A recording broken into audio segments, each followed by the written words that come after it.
Salut à tous, on se retrouve aujourd'hui pour parler du FC Barcelone en ce dimanche 10 avril. On commence directement avec l'affiche du jour car les Blaugrana jouent ce soir un match de Liga. Donc ça sera le déplacement du côté de Levante, un petit coup d'œil au classement par rapport à cette équipe de Levante qui est bon dernier actuellement du championnat à la 20e position. Donc c'est un match très important, c'est un match aussi très important pour le Barça. Donc pour Levante, ce serait essayer de gagner pour se maintenir et pour le Barça, ce serait essayer de gagner et mettre la pression de nouveau sur l'équipe du Real Madrid. On peut voir que Levante, après 30 matchs de Liga, c'est seulement 4 victoires. Donc le Barça doit s'imposer ce soir du côté bien sûr de Levante. Et on peut voir sinon le reste du calendrier pour le FC Barcelone pour ses prochains matchs. Donc là dans quelques jours ça sera le match retour contre l'équipe de Francfort. Puis après le prochain match de Liga ça sera week-end prochain contre l'équipe de Cadix, cette fois-ci à domicile. On va parler d'un match aussi programmé pour le Barça. Donc c'est un match amical. Donc le Barça disputera le premier match amical de son histoire en Australie. C'est prévu le 25 mai prochain à Sydney.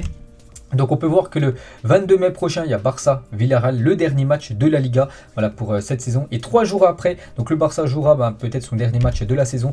Un déplacement en Australie, les gars, pour cette rencontre. Donc c'est contre les All-Stars du championnat australien. Le premier match de l'histoire du club en Australie se jouera à l'Accor Stadium le 25 mai prochain à la fin de la saison. Donc voilà une petite info. Et bien sûr, vu que le Barça va faire beaucoup de kilomètres pour aller jouer ce match, donc ils n'iront pas gratuitement bien sûr. Donc le Barça touchera 5 millions d'euros de ce match selon le journal Sport. Donc voilà, c'est comme une grosse prime bien sûr pour le Barça de disputer cette rencontre, vu que bien sûr le Barça c'est un énorme club. Et bien sûr voilà, c'est pour ça que cette équipe australienne voulait jouer contre le Barça. Et bien sûr ils ont dû débourser beaucoup d'argent pour jouer contre l'équipe espagnole. Donc jackpot bien sûr pour le Barça. Les finances ça va un petit peu mieux actuellement.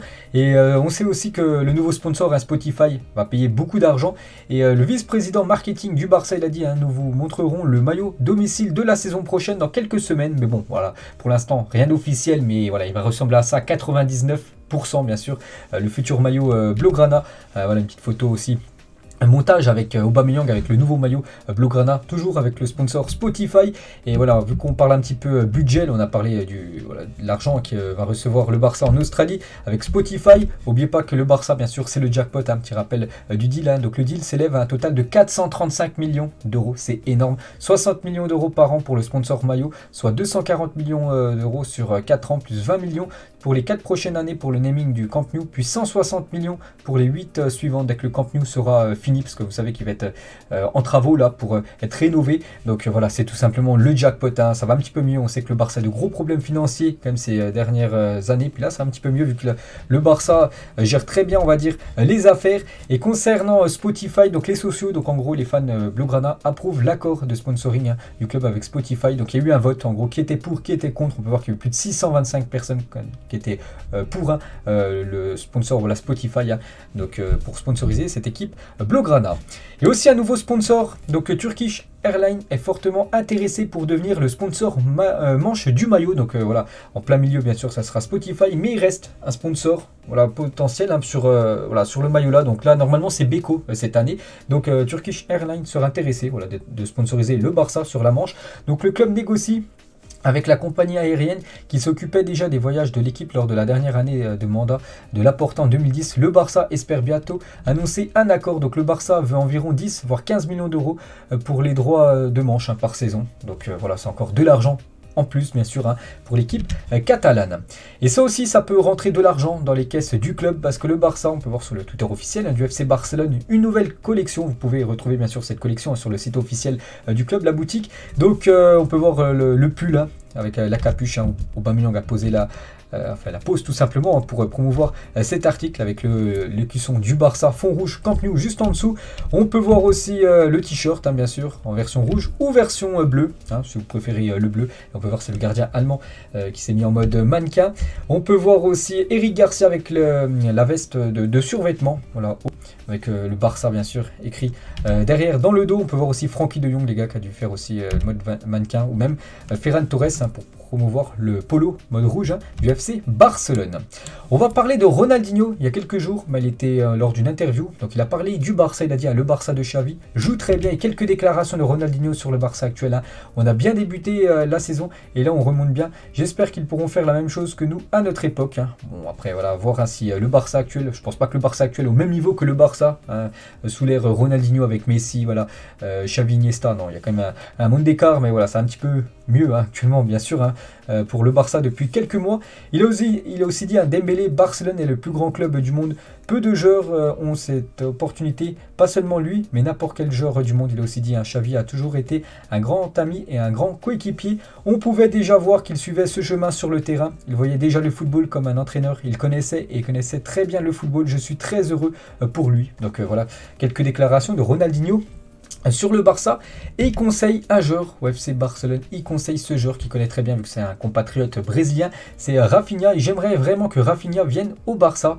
Je pense qu'il s'intégrerait très bien, je le connais bien et il a beaucoup de qualité. Donc on sait que Rafinha, j'en parle souvent dans les épisodes Barça, que le Barça est intéressé par l'ailier de Leeds United, et voilà, Ronaldinho lui aussi valide. Voilà, c'est arrivé du côté de Barcelone.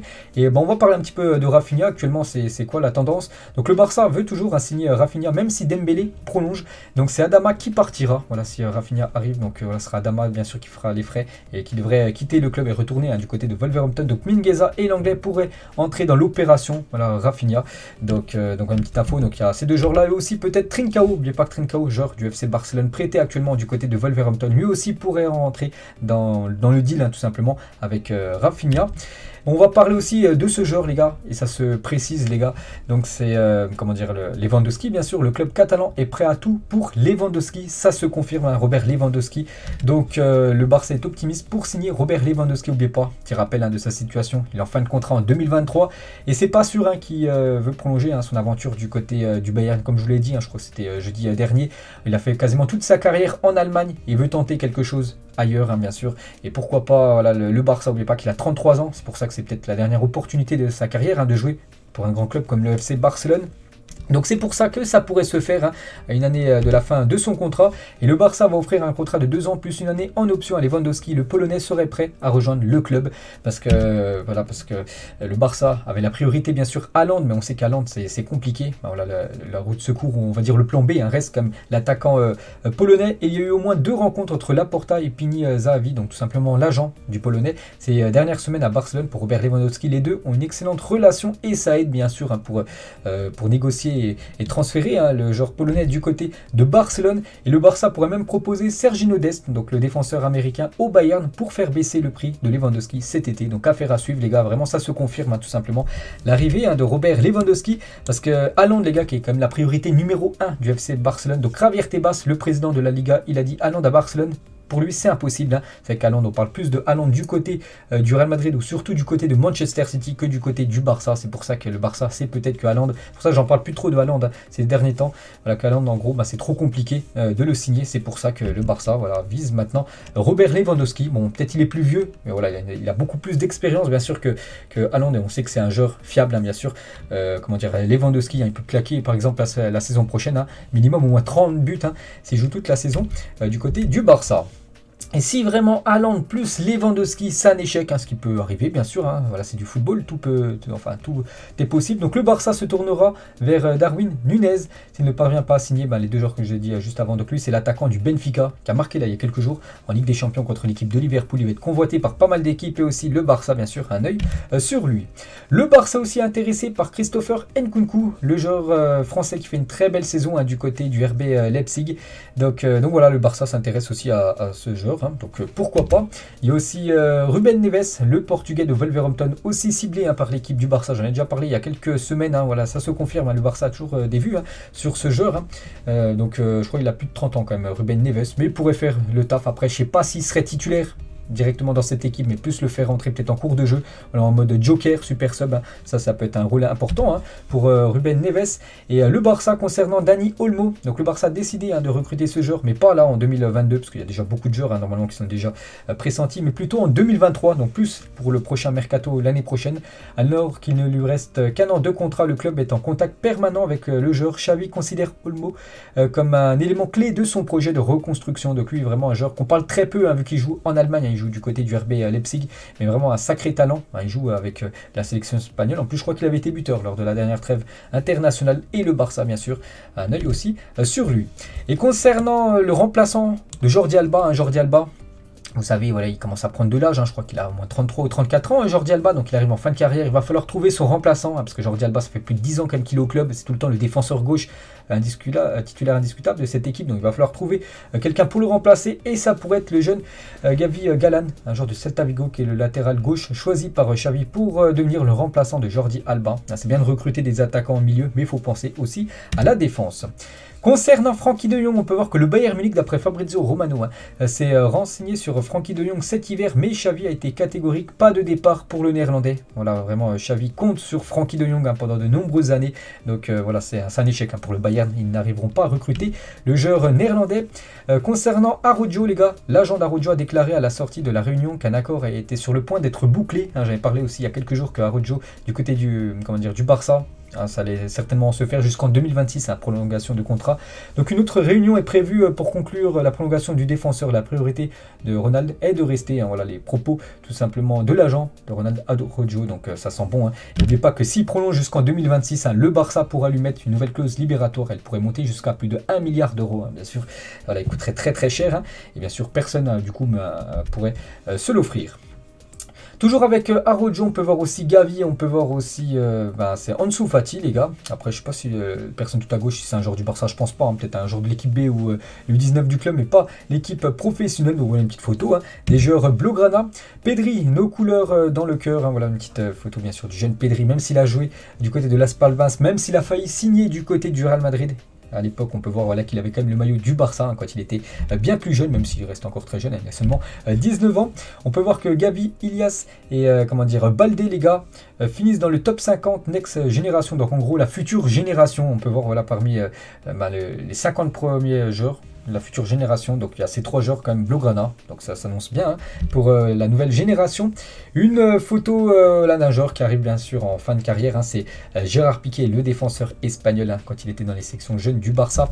À l'époque, si la domination était une photo, le grand Barça avec Xavi, Messi ou même Iniesta, bon il y a pas mal d'années, on voit aussi Pedro, on voit aussi Zlatan Ibrahimovic tout en haut à droite, cette équipe catalane qui était tout simplement la meilleure au monde. Peut-être avec cette équipe là, le Barça produisait tout simplement le plus beau football qu'un club a produit dans l'histoire du foot, et c'est terrible de lire ça. Regardez ce supporter sur TikTok, donc il a mis en gros le 11 de Manchester United 2021-2022, donc en gros cette saison, et il compare avec le Barça de 2009-2010, le grand FC Barcelone, à chaque fois qu'il met une flèche. Donc pour lui, c'est ce joueur qui est supérieur à l'autre. Donc par exemple, Harry Maguire est supérieur au Gérard Piqué de 2009-2010, ou par exemple, j'en sais rien, Bruno Fernandes est supérieur, Bruno Fernandes actuellement, même s'il est très bon du côté de Manchester, il est supérieur à Iniesta de 2009 à 2010, ou même Pogba par rapport à Xavi. Donc c'est incroyable comme de voir ça, on peut dire, ça pique les yeux. On va parler d'Eric Abidal, ancien directeur sportif du club, et depuis 2017, la justice espagnole enquête sur la greffe de foie d'Eric Abidal, qu'elle trouve suspecte. Les dernières analyses indiquent rien peut affirmer que l'ancien joueur a reçu une partie du foie de son cousin, parce qu'officiellement c'est son cousin, qui lui aurait fait le don de ce foie. Donc l'enquête sur le trafic d'organes continue. Donc une petite info concernant l'ancien directeur sportif du club. Une photo de Philippe Coutinho, bien sûr, même s'il joue plus au Barça, c'est un joueur qui appartient toujours au FC Barcelone, prêté du côté de Aston Villa. Une petite photo avec sa sélection brésilienne, la Seleção, et toujours avec Coutinho à l'époque, et Neymar, bien sûr, lui aussi ancien joueur du FC Barcelone. C'était à l'époque quand les deux, bien sûr, évoluaient dans le championnat brésilien. Une photo aussi de Memphis Depay, vous savez que Depay, j'en ai parlé il y a quelques jours, blessé, on ne sait toujours pas combien de temps sera indisponible à Memphis Depay, qui vit une saison quand même très compliquée, il est blessé actuellement. Il avait été blessé aussi pendant 2 mois en début de saison, donc ça va pas fort quand même pour Memphis Depay, on pourrait peut-être le voir quitter le club en fin de saison.